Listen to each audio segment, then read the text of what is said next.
Screen మీద కనిపించేటువంటి ఈ తిట్లు, ఈ ఆరోపణలు, ఈ కౌంటర్లు, ఈ అలిగేషన్స్ ఇవన్నీ కూడా వన్ పార్ట్. అయితే సెకండ్ పార్ట్ ఏదైతే ఉన్నదో we have to understand the math behind the second part. దాని ఒక మ్యాథ్స్ ఉంటుంది. ఇదంతా కూడా ఒక అంతరించిపోతున్న అర్బన్ నక్సల్స్ యొక్క ఆకలి పొలికేక. ఇవంతా ఎందుకు ఆకలి పొలికేక అంటుండంటే, ఈ అర్బన్ నక్సల్స్కి feeding blood lines, supply lines ఏవైతున్నాయో అవన్నీ కేంద్ర ప్రభుత్వం ఆపరేషన్ కగారుతో కట్ చేసేసి, ఈ అర్బన్ నక్సల్స్ ఇంత విచ్చలవిడిగా యూనివర్సిటీల్లో, సోషల్ మీడియాలో, ప్రెస్సుల్లో, వార్తాపత్రికల్లో, రకరకాల మాధ్యమాల ద్వారా అర్బన్ నక్సలిజాన్ని పంపింగ్ చేయడానికి ఏదైతే వనరులు అవసరమైనాయో వనరులు మొత్తము ఛత్తీస్గఢ్లో ఉన్నటువంటి అడవులలో, కోల్ మైన్స్లో నుంచి జనరేట్ చేసేటువంటి డబ్బులు, అంటే ఎక్స్ట్రాక్ట్ చేసేటువంటి డబ్బుల నుంచి వీళ్ళ యొక్క ఎక్స్ట్రాక్షన్ వర్క్ నడిచేది. ఈ ఎక్స్ట్రాక్షన్ వర్క్ నుంచి వచ్చే డబ్బుల ద్వారా ఈ అర్బన్ నక్సల్ యాక్టివిటీని నడిపేది. ఆపరేషన్ కగార్ ద్వారా ఆ యొక్క బ్లడ్ లైన్స్, వాళ్ళకు ఒక సప్లై లైన్స్ ఎప్పుడైతే కట్ అయినాయో అప్పటి నుంచి ఎవరైతే పొట్ట మీద కొడితే వాళ్ళ బాధ ఉంటుంది కదా, ఆబ్వియస్గా వాడికి కూడు లేకుండా చేసిండ్రు.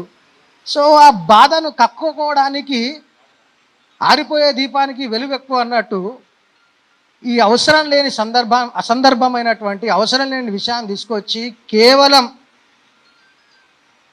విద్వేషాన్ని రెచ్చగొట్టి 10 సంవత్సరాలు దాటిపోయినటువంటి, రాష్ట్రం ఏర్పాటై 10 సంవత్సరాలు దాటిపోయినట్టు ఇప్పటికీ కార్డియల్గా రిలేషన్స్ మెయింటైన్ చేస్తున్నటువంటి వాటిని రెచ్చగొట్టి అనవసరమైన విషయాలను బయటకు తీసుకొచ్చి ఆ విషయాలు ఏంటిది, ఎవరేం మాట్లాడారు అనేది I'm not going to it. ఎందుకంటే చాలా విషయాలు చెప్పారు. దీన్ని ప్రయత్నం ఏదైతే చేస్తున్నారో ఇది వాళ్ళు సక్సెస్ కాలేరు. ఎందుకంటే తెలంగాణ జాగృతమైనటువంటి తెలంగాణ, ఇక్కడ ఉన్నటువంటి ప్రజలు కూడా జాగృతమైన వాళ్ళే. ఈ యొక్క కుట్రను పసిగట్టారు. ఇన్ కేస్ నిజంగా వాళ్ళ యొక్క కుట్రతో క్యారీ అవే అయినుంటే డెఫినెట్గా ఇది ఇంకా కొనసాగేది. కానీ అది కొనసాగేటువంటి అవకాశం ఎందుకు లేదని అంటే, జాగృతమైనటువంటి సమాజం ఉంది. ఇది అర్బన్ నక్సల్ చేస్తున్నటువంటి ఆఖరి పొలికే కానీ అర్థం చేసుకోవాలి. వాళ్ళ అస్తిత్వానికే అంతరించిపోయేటువంటి క్రమంలో ఉన్నారు. కాబట్టి అటువంటి ఇంకా ముందు చాలా చేస్తారు. ఇటువంటి ప్రయత్నాలు ముందు చాలా చేసే అవకాశం ఉంది. కాబట్టి అందరికి కూడా అర్థం చేసుకోవాల్సినటువంటి దీని వెనుక ఉన్నటువంటి ఈ కుట్రను అర్థం చేసుకోవాలి. Don't get carried away with all these fanatic urban Naxals groups ideology. విషయాన్ని అర్థం చేసుకోండి.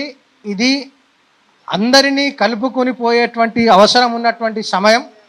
రాబోయే కాలంలో మనం ఇంకా చాలా ఇటువంటి సైద్ధాంతిక సంఘర్షణలు చేయాల్సిన అవసరం ఉంది.